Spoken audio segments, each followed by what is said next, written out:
How many of you have seen the effect of Common Core? Okay. Now, how many of you have seen children struggle with this material? Okay. I personally have a sister who is currently in the 4th grade, and I watch her go through these difficulties nightly.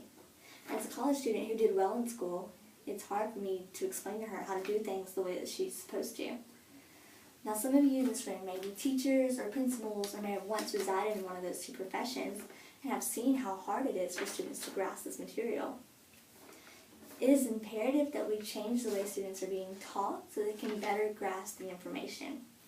Today, I'm going to tell you how Common Core came about, how we can fight the expansion of Common Core, and why our current students will be better off without it.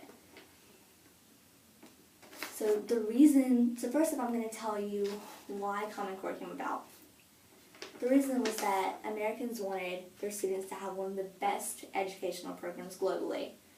But in order to do that, we have chosen a program that seems to have hindered the students because we're trying to force them to all learn the same way. And not all of them can relate to the same learning style. America's students needed a way to acquire more language than the peoples of the past. But in trying to advance their educational process, I really think we kind of put a halt to it. And the longer we have implemented Common Core, the more citizens have begun to notice the flaws in the system. Now I have a quote from Peter Elkind that said, starting in 2010, 45 states adopted the benchmarks, which will spell out what kids from kindergarten to high school should learn in reading and math, with little controversy, but backlash ensued by early 2014. And the standards were under fierce political attack, facing repeal in many states. Okay, so some of the ways that you can change Common Core and kind of fight for it, to go away is by voting for politicians who are also against it, or by starting a petition to put your ideas out there and your opinions out there and saying, like, hey, we don't want Common Core for our children. So I have another quote for you by Patrick McGuinn.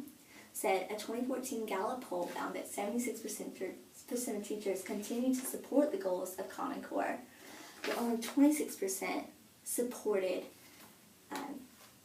testing of students to measure their performance. And that kind of tells you where we stand today. I often hear from parents that we don't send our kids to school to learn anymore, we send them to take tests. And the quote, just so I can cover my bases, the quote from Peter Elkind was in Business Gets Schooled, published by Fortune Business Sort Complete in 2016.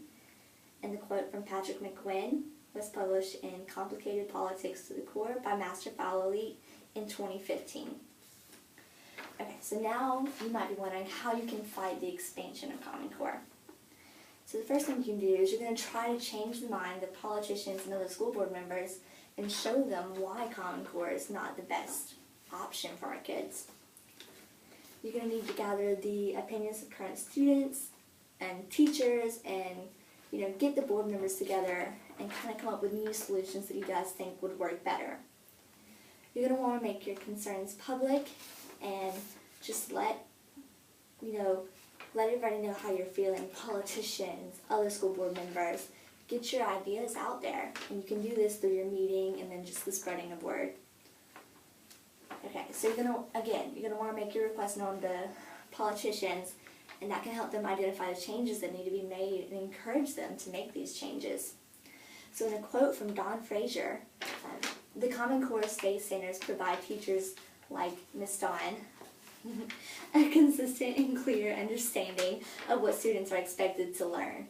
And that quote makes Common Core seem like it's simple.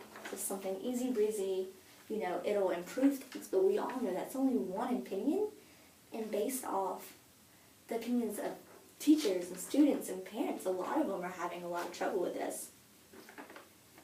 And individualization of these learning standards will be great for students. It'll be great for them to learn in different ways and see things from a different perspective instead of all one perspective. So now I'm going to tell you about some of the reasons the youth will be better off without this program.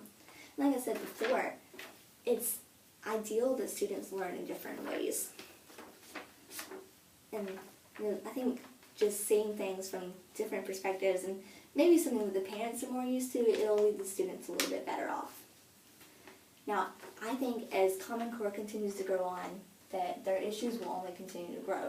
The flaws will continue to snowball, and people will begin to realize that we're just struggling with this and this needs to go. Teachers,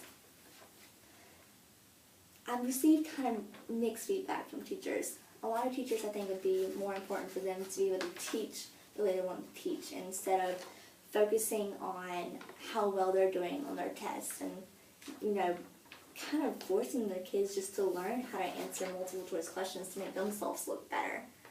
And I was a student in the past in my high school around my junior year when this was implemented, and I saw how the teachers became once it got time for them to be evaluated and how pressure-filled the room got, and it wasn't about learning, it was about making them look good. Okay, so I have a quote from Wayne Hansen that helps show this. The Common Core standards will be used to evaluate teachers, which will add more pressure. So this is not necessarily new, but it puts a lot more weight and importance on them. So in conclusion, it's very important that we change the current curriculum to something that's better, shapes kids, shows them that it's okay to be creative, that it's okay to learn in different ways. So not everybody's the same, it's okay to be a little bit different and to learn a little bit differently. As this continues to grow on, the issues will continue to get larger. Parents are not happy, and I've seen their frustration grow over the year from my own parents, from my cousin's parents. I've watched it happen. And teachers, I want them to focus on teaching. I don't want them to focus on being evaluated or their testing. I just want them to focus on making sure the information gets to the children. So I have one more quote from Catherine Ruertz that said, superintendents reported experiencing more pushback to the Common Core curriculum. I just want to encourage you guys to take a moment and consider the children and how we can help better their education and their education endeavors in the future, how we can prepare them for college or life better than we are, because not everybody is the same. And I think that's important to realize. And creativity is important. All of it's important. So if you guys consider what I've said and hold this school board meeting or start this petition, get your ideas out there and let them know that you're going to fight this, that you think the kids deserve better. They deserve a more personal learning experience than what they're getting.